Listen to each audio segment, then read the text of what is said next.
జూబ్లీహిల్స్ ఆశలు రేసులో ఆశావాహులు సరైన అభ్యర్థి కోసం తలామునక. ఈ నెల 29న రాష్ట్రానికి అమిత్ షా. నియోజకవర్గంలో కీలకంగా మైనార్టీ ఓట్లు.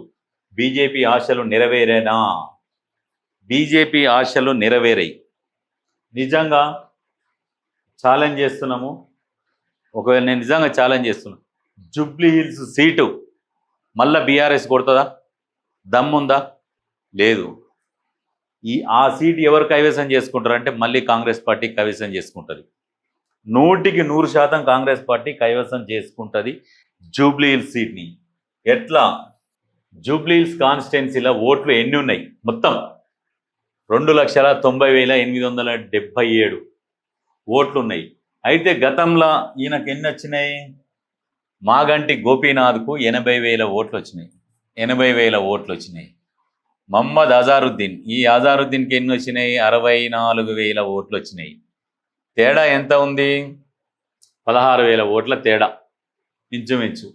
ఇక లంకాల దీపక్ రెడ్డికి 25,000 ఓట్లు వచ్చినాయి. 25,000 ఓట్లు వచ్చిన వాళ్ళు ఎందుకు ఉరుకులాట? ఇప్పుడు ఏదో సాధిస్తాం, ఏదో చేస్తామంటే ఇక్కడ ఏం జరగదు. ఈ లంకాల దీపక్ రెడ్డి అంటే ఈ బీజేపీ కాకపోతే ఓటు బ్యాంకు పెరుగుతుంది, అప్ అవుతుంది, ఓటు బ్యాంక్ పెరుగుతుంది. ఇక్కడ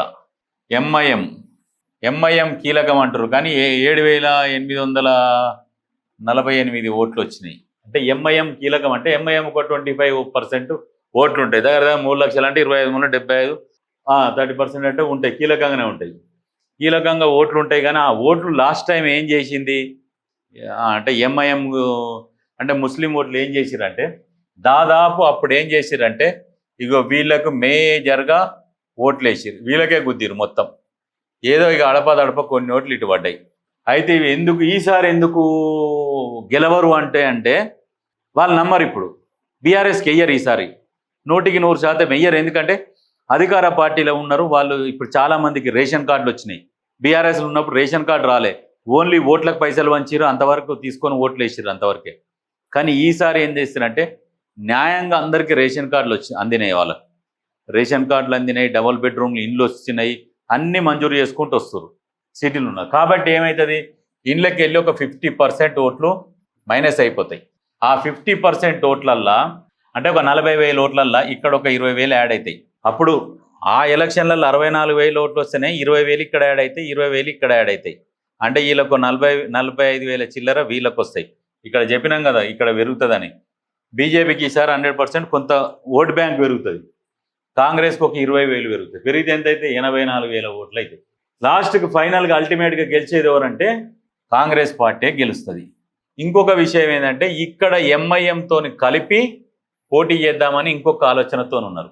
ఎంఐఎంతో కనుక కాంగ్రెస్ కలిసి పోటీ చేస్తే విజయం అనేది ఈజీ అయిపోతుంది. జూబ్లీహిల్స్ అభ్యర్థి ఎవరు గెలుస్తారంటే 100%, 100% కాంగ్రెస్ పార్టీ విజయం సాధించబోతుంది, సాధిస్తుంది 100%. ఎందుకంటే అక్కడ వేరే ఛాన్స్ లేదు. అక్కడ ఇక వేరే గెలిచే ఛాన్స్ లేదు. కంపల్సరీ కాంగ్రెస్ గెలిచే ఛాన్సే ఉన్నది. ఎందుకంటే ఇప్పుడు అన్ని మంచి పనులు చేసుకుంటూ వచ్చింది కదా. 10 సంవత్సరాలు పరిపాలించి నువ్వు ఏం చేసినావు? బీఆర్ఎస్ని గెలిపిస్తే ఏం అభివృద్ధి లేదు, డెవలప్మెంట్ లేదు అక్కడ. కాబట్టి ఖచ్చితంగా కాంగ్రెస్ పార్టీ గెలుస్తుంది. అక్కడ రాసి పెట్టుకోండి, జూబ్లీహిల్స్ ఉప ఎన్నికల కాంగ్రెస్ జెండా ఎగురుతుంది. ఇది వాస్తవం, రాసి పెట్టుకోరు. అక్కడ ఎవరు పోటీ చేసినా కాంగ్రెస్ పార్టీ అయితే గెలుస్తుంది. కాకపోతే వీళ్ళు దీని మీద చర్చలు, ఇవన్నీ మీటింగులు పెట్టి, ప్రెస్ మీట్లు పెట్టి జూబ్లీహిల్స్ మీద ఆశలు అంటే ఏం గెలవదు బీజేపీ. పట్టిగానే 25,000 ఓట్లు వచ్చినాయి.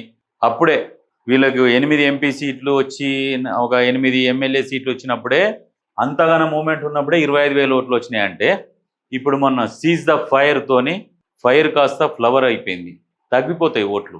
కాకపోతే ఏంటంటే ఈ లోకల్లో కొంచెం ఏదైనా ప్రచారం చేసుకుంటే అక్కడ మైనస్ అయిన ఓట్లు ఇక్కడ కొంచెం ప్లస్ కావచ్చు, ప్లస్ అవుతాయి, కంపల్సరీ కొంచెం ప్లస్ అవుతాయి. కేంద్రంలో వేరు, రాష్ట్రంలో వేరు కాబట్టి కొంచెం ఓటింగ్ శాతం అనేది పెరుగుతుంది. అంటే నేను చెప్పినట్టు 20,000కి 20,000 పెరగకపోవచ్చు. 20,000 కంటే మ్యాక్సిమం వీళ్ళు ఎంత తిప్పల పడ్డా ఏం చేసినా పెరిగితే ఒక 25,000 నుంచి 35,000 ఓట్లు సాధిస్తుండొచ్చు, అంతకు మించి ఇంకా సాధించలేదు. బీఆర్ఎస్కి మాత్రం ఒక 40,000 ఓట్లు మాత్రం ఖచ్చితంగా వస్తాయి. 50% తగ్గిపోతుంది. లాస్ట్కి అల్టిమేట్ ఫైనల్గా ఎవరు గెలుస్తారంటే అక్కడ కాంగ్రెస్ పార్టీ గెలుస్తుంది. రాసి పెట్టుకోరు. జూబ్లీహిల్స్లో ఖచ్చితంగా కాంగ్రెస్ పార్టీ గెలుస్తున్నది.